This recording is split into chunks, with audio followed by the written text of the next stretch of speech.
नमस्कार. कमलनयन बजाज रुग्णालयातर्फे आपल्या सर्वांचं आजच्या आरोग्य प्रशिक्षण कार्यक्रमामध्ये आम्ही स्वागत करत आहोत. मी डॉक्टर अजय रोटे, कमलनयन बजाज रुग्णालयाचा मेडिकल डायरेक्टर. आपल्यासोबत आज आहेत कमलनयन बजाज रुग्णालयाचे मुख्य कार्यकारी अधिकारी डॉक्टर जॉर्ज नोएल फर्नांडिस. त्यानंतर डॉक्टर मिलिंद वैष्णव हे सिनियर फिजिशियन आणि अकॅडमिक्स ट्रान्सप्लांट याचे इन्चार्ज आहेत. डॉक्टर भाग्यश्री जाधव मॅडम या मायक्रोबायोलॉजिस्ट आहेत आणि डॉक्टर विनोद गोसावी हे सिनियर फिजिशियन आणि इंटेन्सिव्हिस्ट आहेत. तर या आजच्या कार्यक्रमाचं प्रयोजन आणि कंटेक्स्ट सेटिंग यासाठी डॉक्टर जॉर्ज सरांना मी विनंती करतो की ही should start with the context setting of this today's programme. Yes, the importance of today's program is to discuss about what currently the HMPV virus is how is it going to be affecting us, what are the symptoms, the signs, how we can prevent the spread, what is the current scenario in India, and also what action should various organizations such as schools, colleges, and other institutions should be taking right now so as to help prevent this particular infection happening. Currently in India, we have seen that we have detected 11 cases have been detected, 3 in Maharashtra, and a few more in other states such as Tamil Nadu. We have in also in West Bengal and few in Gujarat. So they have currently these states have been affected, and now we are seeing that more and more cases are getting reported, though the prevalence of these cases is still low. So I would like to have the panel of experts with me who will talk more about this particular disease and also give you kind of any indications about how this disease is going to pan out in the next 2-3 weeks. Currently, the situation is very much under control, and if this situation changes, we will definitely again reach out to you to give you the correct information and also see how build the awareness about what we will need to do in stage 2 if this disease further spreads. Thank you very much sir. जसं सरांनी आपल्याला सांगितलं की या HMPV विषाणूजन्य आजाराच्या ज्या मध्यंतरी काही बातम्या आलेल्या आहेत त्याबद्दलचं तज्ज्ञ डॉक्टरांकडनं आपण मत जाणून घेणार आहोत. काळजी करण्याची अजिबात आवश्यकता नाहीये आणि या संदर्भात कुठल्याही प्रकारचे गैरसमज राहू नये आणि शास्त्रीय सत्य सर्वांना सांगता यावं हा या आजच्या कार्यक्रमाचा उद्देश आहे. जसं आपल्याला माहिती आहे की कमलनयन बजाज हे खऱ्या अर्थाने एक परिपूर्ण रुग्णालय आहे आणि कमलनयन बजाज रुग्णालयामध्ये सर्व प्रकारच्या सोयीसुविधा उपलब्ध आहेत आणि आम्ही उपचाराव्यतिरिक्त प्रतिबंध आणि रुग्ण प्रशिक्षण या माध्यमातून पण रुग्णसेवा आणि लोकसेवा करण्यासाठी कायम प्रयत्नशील राहतो. आजच्या कार्यक्रमाची आपण सुरुवात करूया.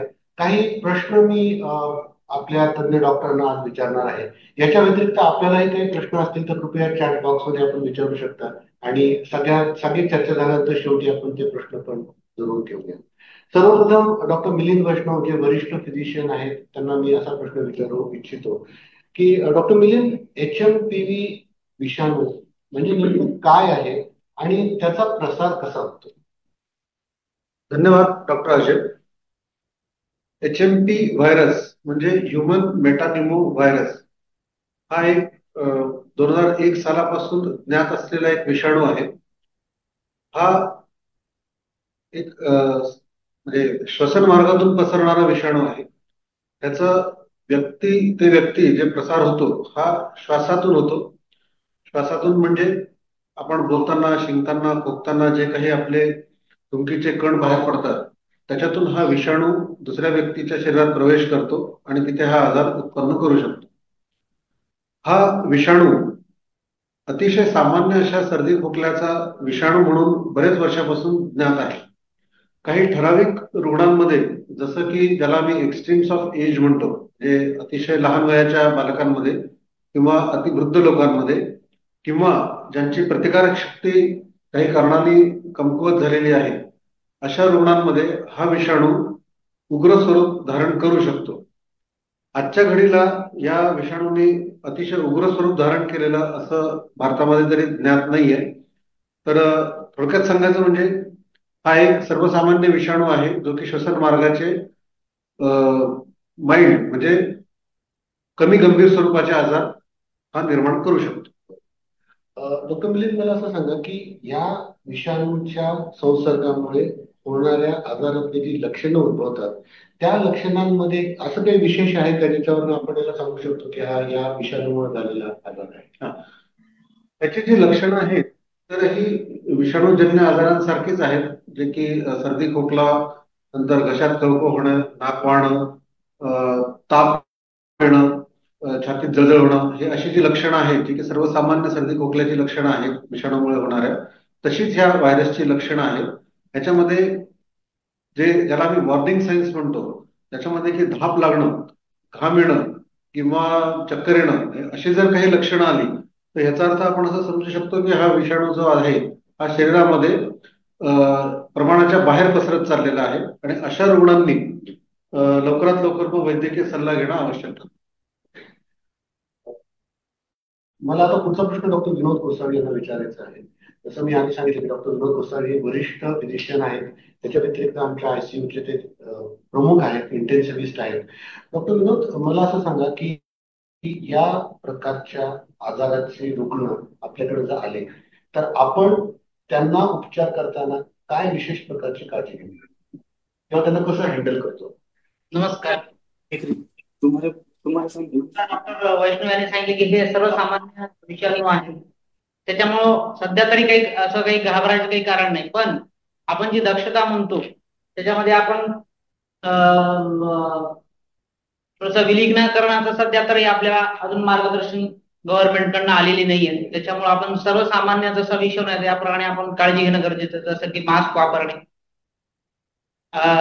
हँड वॉशिंग करणे साबणाने किंवा मग सॅनिटायझरनं, आणि जर त्यांना जर तीव्र तऱ्हेचे लक्षण असेल तर आपण त्यांना ऍडमिट करून हॉस्पिटलमध्ये आपण त्यांची ट्रीटमेंट सुरू करू शकतो. हे दक्षता घेणं गरजेचं आहे. अशा प्रकारच्या रुग्णांना काही विशिष्ट उपचार पद्धती उपलब्ध आहेत किंवा त्याचं काही असं मार्गदर्शन आपल्याला मिळालेलं आहे, याबद्दल काही सांगू शकाल? जसं आपण बघलं की या सर्दीच्या दिवसात नेहमीच व्हायरल इलनेसेस येतात, त्याचप्रमाणे हा सामान्य व्हायरस आहे. हा जो व्हायरस आहे हा स्टेबल आहे. कोविड होता तो बऱ्याच वेळी तो आपले जनुकीय तत्व बदलत होता, पण याच्यामध्ये हा व्हायरस स्टेबल असल्यामुळे असं काही घाबरण्याचं काही कारण नाहीये.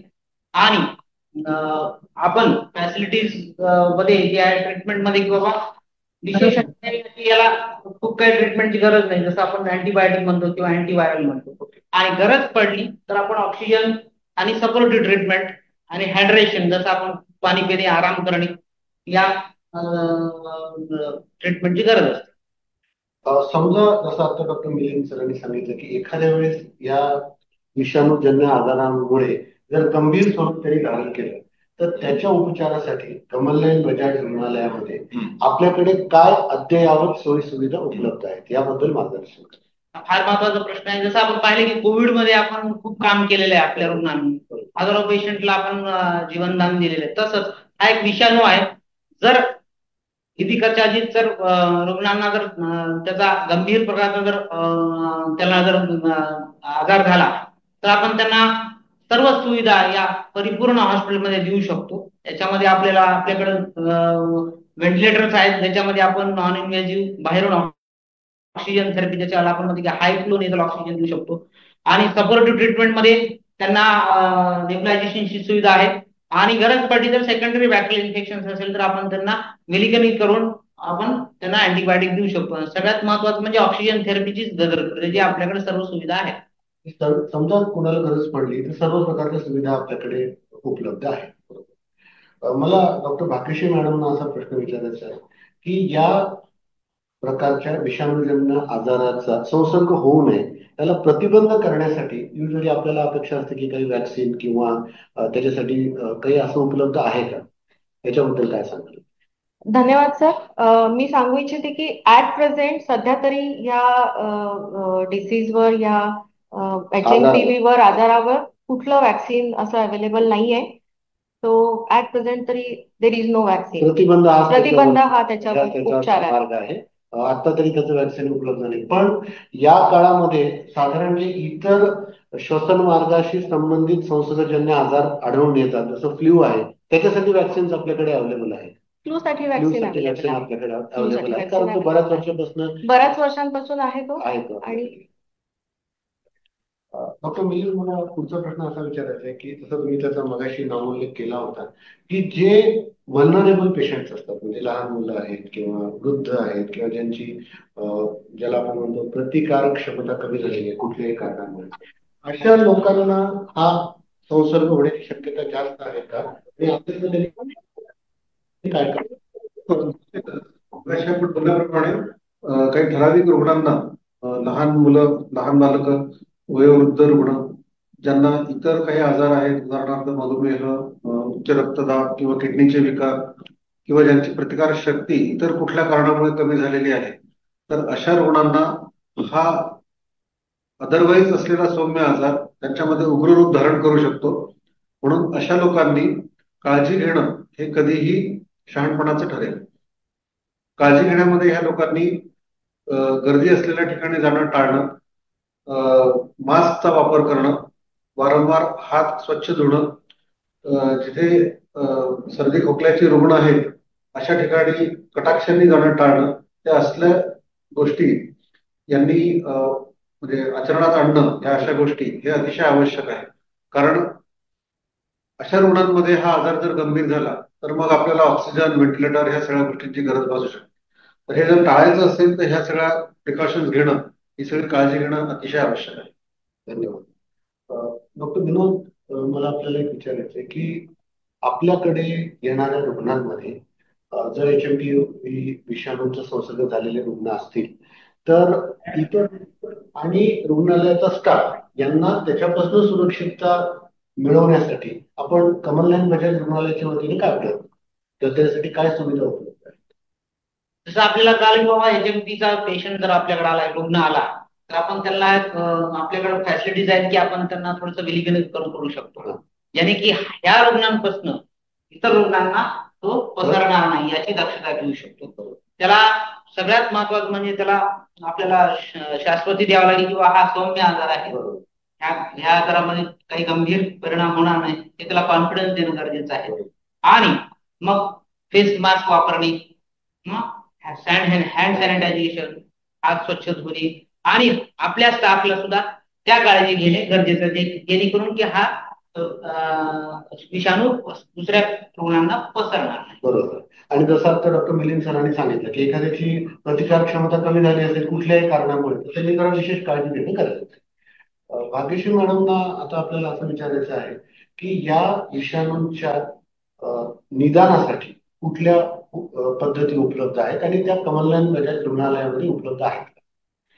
सर, सध्या या विषाणूच्या डायग्नोसिस निदानासाठी 2 पद्धती अवेलेबल आहेत. एक, सगळ्यांनी कोविडच्या पिरियडमध्ये जसं ऐकलेलं आहे की RT-PCR, जी की न्यूक्लिक ऍसिड अँप्लिफिकेशन टेस्ट असते, ती अतिशय खात्रीशीर अशी टेस्ट असते जी की RT-PCR आहे. आणि मी हे इथे सांगू इच्छिते की आपल्याकडे कमलनयन बजाज रुग्णालयामध्ये ही टेस्ट अवेलेबल आहे. फक्त ही HMPV व्हायरससाठी नाही, जसं आपण सुरुवातीला बोललो की सध्या सीझनल फ्लू पण आहे, इन्फ्लुएन्झा आहे, इन्फ्लुएन्झा AB, सध्या RSV पण आहे. सो हे जे मल्टिपल व्हायरसेस आहेत, श्वसन मार्गाचे डिसीजेस, संसर्ग आजार आहेत, यासाठी हे सगळे व्हायरसेस कुठे ना कुठे कारणीभूत असतात आणि या सगळ्यांची सिम्पटम्स, साईन्स आणि सिम्पटम्स बऱ्यापैकी सारखे असतात. त्यामुळे आपल्याकडे एक मल्टिप्लेक्स टेस्ट आहे, PCR अवेलेबल आहे, ज्यामध्ये की हे सगळे व्हायरसेस, जवळपास 8-9 व्हायरसेस आपण ह्यामध्ये त्यांचं निदान करू शकतो. आणि मी हे अजून सांगू इच्छिते की सध्या गव्हर्नमेंट ऑफ इंडियाने जे 3 सेंटर्स अवेलेबल करून दिलेले आहेत, ज्यांना आपण व्हायरल रेस्पिरेटरी डिसीजेस लॅबोरेटरीज म्हणतो, त्या मुंबई, पुणे आणि नागपूर या 3 ठिकाणी आहेत. सध्या ऍट प्रेझेंट औरंगाबादमध्ये त्यांनी डिफाईन केलेली कुठली लॅब नाहीये, पण आपण नेहमीच आपल्या डायग्नोस्टिक किंवा निदानाच्या पद्धतीने आपण अग्रेसिव्ह आहोत. त्याच पद्धतीने we are prepared to diagnose this. बरोबर. म्हणजे कमलम कल्याण रुग्णालयामध्ये सर्व प्रकारच्या तपासणीच्या सुविधा पण उपलब्ध आहेत, उपचाराच्या पण सुविधा उपलब्ध आहेत. पण आधी तसं डॉक्टर मिलिंद सर आणि डॉक्टर विनोद यांनी आपल्याला सांगितलंय. पण एक आपण एकत्र जर समजा विचार केला तर जेव्हा आपल्याला वॅक्सिन उपलब्ध नाही तर अशा वेळेस काय योग्य मार्ग होतो करण्यासाठी जसं की दोघा डॉक्टरांनी सांगितलेलं आहे की हँड वॉशिंग, स्वच्छ हात धुणे, साबणाने हात धुवा किंवा हँड सॅनिटायझर यूज करा. मिनिमम 20 सेकंड साठी तो तुमच्या हाताच्या संपर्कामध्ये आला पाहिजे. त्यानंतर कुठलीही सर्दी असो, फॉरगेट अबाउट द व्हायरस, कुठला व्हायरस आहे, कुठलीही सर्दी असो ती आपल्यामुळे इतरांना होऊ नये यासाठी एक साधारण मास्क वापरणे. त्यानंतर गर्दीचे ठिकाणं टाळणे. जेव्हा अशा कुठल्या व्हायरसचा संसर्ग वाढतो त्यावेळेला गर्दीचे ठिकाणं अवॉइड करणे हे फायदेशीर ठरतं. त्यानंतर हॉस्पिटलमधल्या स्टाफने अशा कुठल्या साईन्स अँड सिम्पटम्स असणाऱ्या रुग्णाला काळजी देताना एक जे आयसोलेशन प्रिकॉशन्स असतात जे आपल्याला आहेत, कॉन्टॅक्ट प्रिकॉशन्स, ड्रॉपलेट प्रिकॉशन्स, त्या सगळे वापरणे योग्य ठरते. कफ हायजीन फॉलो करणं, कफ एटिकेट फॉलो करणं पब्लिक प्लेसेसमध्ये. तर आपण जसं बघितलं की प्रतिबंध करणं हा सर्वोत्तम उपाय आहे. जरी आज त्यांनी काही गंभीर स्वरूप धारण केलेलं नसेल तरी पण प्रतिबंध करणं हे सर्वोत्तम आहे. आणि कमलम कल्याण रुग्णालयामध्ये सर्व प्रकारच्या सुविधा, उपचार, तपासणी सर्व प्रकारच्या आपल्याकडे उपलब्ध आहे. याच्यानंतर आपले सीओ सरांना मला असं विचारायचं आहे की सर दोन महत्वाच्या गोष्टी आपल्याकडनं आम्हाला जाणून घ्यायच्या. पहिलं म्हणजे की कुठलीही any organisation if that is facing such type of diseases then what is the readiness for that organization? It could be school, college or a corporate. And second associated question is, what are the travel related restrictions and precautions which are to be taken? Yeah, as with any pandemic or epidemic or any kind of infectious disease, and currently with this particular one, which is where we are going to see a few more cases happening in January and as we go into Feb because of the cold season. I think so every organization, whether it is a school, college and any corporate, should be ready with their pandemic plan. The pandemic plan, they should have it ready. They should understand what will be done, what cannot be done, and be able to collaborate with other organizations so that there is a sense of business continuity at that moment of time. How will, for example, how will the students be connected? How the education will not suffer? Or similarly for other businesses, whether that particular plan is now ready in terms of handling this particular pandemic.